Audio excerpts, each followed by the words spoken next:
होई जांतु सावधान आगुक आसुची मुंड फटा खरा घरू बाहरिले होई पारे अंशुघात सतर्क सूचना जारी कला पाणीपाग विभाग। राज्य रे बढ़ी चलिलाणी ग्रीष्म प्रभाव मुंड फटा खरारे लोके बाहरकू बाहरिबा असंभव होई पड़िछि। खरार तापमात्रा रे पूरा राजधानी सुनसान होई जाइछि। हाँ आज्ञा आगामी 5 दिन ग्रीष्म प्रभाव करिब कलबल सतर्क सूचना जारी कला पाणीपाग विभाग। आसंता 24 घंटे अत्यंत ग्रीष्म प्रभाव जारी रहिब जहाद्वारा विशेष भाव प्रभावित हेब झारसुगुड़ा संबलपुर मयूरभंज जिला एथिसह बालेश्वर भद्रक मयूरभंज अनुगुल ढेंकानाल बौद्ध सोनपुर संबलपुर गजपति सुंदरगढ़ और कलाहांडी जिला मध्य राति प्रभावित हेबे।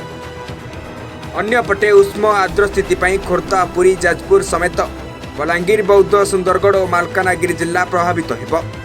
आसंता काली झारसुगुड़ा मयूरभंज और संबलपुर जिले में ग्रीष्म प्रभावर मात्रा अधिक रहिब। एथिसह केउंझर मयूरभंज बालेश्वर भद्रक गजपति सुंदरगढ़ बौद्ध सोनपुर बलांगीर अनुगुल ढेंकानाल और कलाहांडी जिले में मध्य अधिक ग्रीष्म प्रभाव रहिब। तेबे गत 24 घंटे बारिपदा झारसुगुड़ा संबलपुर रे प्रबल ग्रीष्म प्रभाव अनुभूत होइछि।